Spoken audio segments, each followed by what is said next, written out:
मित्रांनो, मागच्या व्हिडिओमध्ये आपण बघितलं की मयुरी टिफिनमध्ये रवीला अशी काही मौल्यवान वस्तू देत होती, पण रवी मात्र तो टिफिन न खाता भिकाऱ्याला देत होता. त्यामुळे भिकाऱ्याची तब्येत सुधारत चालली होती, मात्र मयुरीची तब्येत खालावत चालली होती. नेमकं असं काय घडलं होतं तर जाणून घेऊया. आतापर्यंत मी हेच समजत होतो, पण मला काय माहित की यामागे खूप मोठं रहस्य लपलेलं आहे. एके दिवशी मी ऑफिसमध्ये घरी परत आलो, तेव्हा मला मयुरीची तब्येत खूपच खराब दिसली आणि ती चहा देता देता चक्कर येऊन खाली पडली. मी मयुरीला उचललं आणि तिला प्यायला पाणी दिलं. मी तिला खूप ओरडलो आणि तिला म्हणालो, तुझ्या हट्टामुळेच आज तुझी तब्येत खराब झाली आहे. तू आत्ताच्या आत्ता माझ्यासोबत डॉक्टराकडे चल. माझं हे बोलणं ऐकून मयुरी म्हणाली, डॉक्टराकडे जाण्याची काहीच गरज नाही. तुमच्या प्रेमामुळे मी नीट अगदी बरी होईन. जोपर्यंत तुम्ही माझ्यासोबत आहात तोपर्यंत मला काहीच होणार नाही. हे ऐकून मी तिच्यावर खूप चिडलो, परंतु तिला काहीच फरक पडत नव्हता. तिने सरळ सरळ डॉक्टराकडे जाण्यास नकार दिला होता. ती नेहमीच डॉक्टराकडे जाण्याचं टाळत असे. आज मी मयुरीसोबत काहीही न बोलता जेवलो आणि झोपी गेलो. दुसऱ्या दिवशी मी ऑफिसला जायला निघालो, तेव्हा मयुरीने माझा टिफिन माझ्या गाडीमध्ये ठेवला. मी ऑफिसला पोहोचल्यानंतर माझा तो टिफिन त्या भिकाऱ्याला दिला. तेव्हा तो भिकारी म्हणाला, साहेब, तुम्ही खूप मोठ्या मनाचे आहात. आजकाल तर लोक भिकाऱ्याला 1 रुपया सुद्धा देत नाही, परंतु तुम्ही स्वतःचे जेवण मला देता आणि त्याचसोबत एक मौल्यवान वस्तूही देता. मी विचार करू लागलो, त्या भिकाऱ्याला अशी कोणती मौल्यवान वस्तू देतोय. मी तर त्याला घरी बनवलेलं जेवण देत होतो. भिकाऱ्याचे बोलणे ऐकून मी थोडा विचारातच पडलो. अशी कोणती गोष्ट मी त्याला देतोय. मला त्याला विचारायचं होतं, तो असं कोणत्या गोष्टीबद्दल बोलत आहे. परंतु त्याला असं विचारणं मला योग्य वाटलं नाही. जर त्याला असं विचारलं तर त्याला काय वाटेल, माझी बायको मला टिफिनमध्ये काय देते हेच मला माहिती नसतं. त्यामुळे मी ठरवलं, उद्या मी टिफिन त्या भिकाऱ्याला देणारच नाही. तो टिफिन मी स्वतः उघडून पाहणार. मयुरी नक्की काय देत असते, ज्याला तो भिकारी मौल्यवान वस्तू म्हणतोय. मी ही गोष्ट मयुरीलाही विचारू शकलो असतो, परंतु मी तिच्याशी भांडलो होतो, म्हणून त्यामुळे मी तिला ही गोष्ट विचारली नाही. आणि सगळ्यात महत्त्वाचं, तिला वाईट देखील वाटलं असतं की मी तिने दिलेला टिफिन एका भिकाऱ्याला देतो आणि स्वतः खात नाही. त्यामुळे मी तिला ही गोष्ट विचारली नाही. दुसऱ्या दिवशी जेव्हा मी उठलो तेव्हा मयुरी किचनमध्ये जेवण बनवत होती. आमचं भांडण झाल्यामुळे ती किचनमध्ये नेमकं काय करीत आहे हे मला काही समजत नव्हतं. ते पाहायला मी गेलो नाही. मी माझं आवरलं, त्यानंतर नाश्ता करून टेबलवर ठेवलेला टिफिन उचलून ऑफिसच्या दिशेने निघालो. आज सुद्धा तो भिकारी ऑफिसच्या बाहेर थांबला होता, परंतु आज मी त्याला टिफिन नाही दिला, कारण आज मला पाहायचं होतं की मयुरी नेमकं टिफिनमध्ये मला काय देते. ऑफिसमध्ये पोहोचलो तेव्हा बॉस माझ्या आधीच पोहोचले होते, त्यामुळे मला टिफिनमधली वस्तू पाहता आली नाही. परंतु जेव्हा मी ती पाहिली तेव्हा मला पाहून धक्काच बसला. एका डब्यामध्ये तर नेहमीच रेग्युलर जेवण होतं आणि दुसऱ्या डब्यामध्ये काळी काळी छोटी छोटी अंडी होती, ज्या अंड्यांना मयुरीने ऑइलमध्ये फ्राय केलं होतं.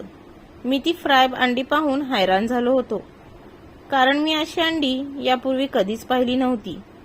ते नक्की काय आहे हे समजण्याच्या पूर्वीच माझ्या शेजारी जेवत असलेला माझा मित्र म्हणाला, हे काय आहे. मी त्याला म्हणालो की मलाही माहित नाही हे काय आहे. माझ्या बायकोने टिफिनमध्ये दिले आहे.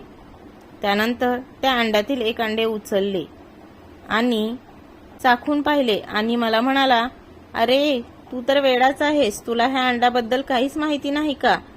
हे तर कॅव्हिअरच्या फिशचे अंडे आहेत. कॅव्हिअर फिश, मी हे नाव पहिल्यांदाच ऐकले होते. मित्राच्या डोळ्यात वेगळीच चमक दिसत होती. तो मला म्हणत होता, ही अंडे खूप महाग असतात. थोडी जरी अंडी आपण घेतली तर याची किंमत 8-10 हजार पर्यंत असते आणि तुझ्या बायकोने तुला लंचमध्ये ही अंडी दिली. तुझ्या बायकोचं तर तुझ्यावर खूपच प्रेम आहे, परंतु ही अंडी देण्यामागे काहीतरी कारण असेल. तुला काही आजार आहे का? हे बोलणे ऐकून मला त्या भिकाऱ्याची आठवण झाली. कदाचित ती अंडी खाऊनच तो भिकारी तंदुरुस्त झाला होता आणि म्हणूनच तो मला सारखा म्हणायचा की तुमच्या टिफिनमध्ये काहीतरी मौल्यवान वस्तू असते. मला तर काहीच कळत नव्हतं. त्यामुळे मी तो टिफिन पुन्हा पॅक केला आणि पुन्हा घरी जायला निघालो. मला मयुरीकडून सत्य काय आहे ते जाणून घ्यायचे होते. मी ह्या अंड्याबद्दल गुगलवर देखील सर्च सुद्धा केलं होतं. तेव्हा मला माहिती मिळाली होती की ही अंडे खूप महाग असतात आणि आरोग्यासाठी खूप चांगले असतात. घरी जाऊन मयुरीसमोर मी तो टिफिन उघडला आणि तिला विचारलं, हे सर्व काय आहे?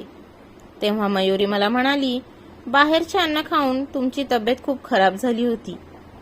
त्यामुळे कोणताही आजार तुम्हाला लगेच व्हायचा. डॉक्टरांनी सांगितलं होतं की तुमची प्रतिकारशक्ती लवकरात लवकर बरी झाली नाही तर यामुळे तुम्हाला मोठमोठ्या आजारांना सामोरे जावे लागेल. तुमच्या स्किन प्रॉब्लेम होऊन तुम्हाला कॅन्सर सुद्धा होऊ शकतो. डॉक्टरांचे हे बोलणे ऐकून मला खूप टेन्शन आलं होतं. त्याच वेळेस मी माझ्या मैत्रिणीला विचारलं तेव्हा तिने मला या अंड्याबद्दल सांगितलं होतं. ही अंडी खूप जास्त महाग होती, पण तुमच्या आयुष्यापेक्षा महाग नव्हती आणि त्यामुळेच मी माझ्या हौशी मौजी कमी केल्या आणि पैसे वाचून आणि माझे लग्नातले दागिने मोडून तुमच्यासाठी अंडी आणू लागले. अंडी खाऊन तुमची तब्येत बरी व्हावी, तुमची प्रतिकारशक्ती वाढावी आणि कोणत्याही आजाराला तुम्ही बळी पडू नये. मयुरीचे बोलणे ऐकून मी तर डोक्याला हातच लावला.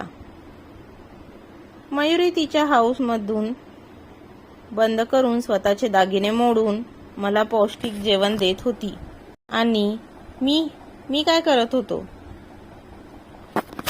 मी ती अंडी दररोज त्या भिकाऱ्याला देत होतो.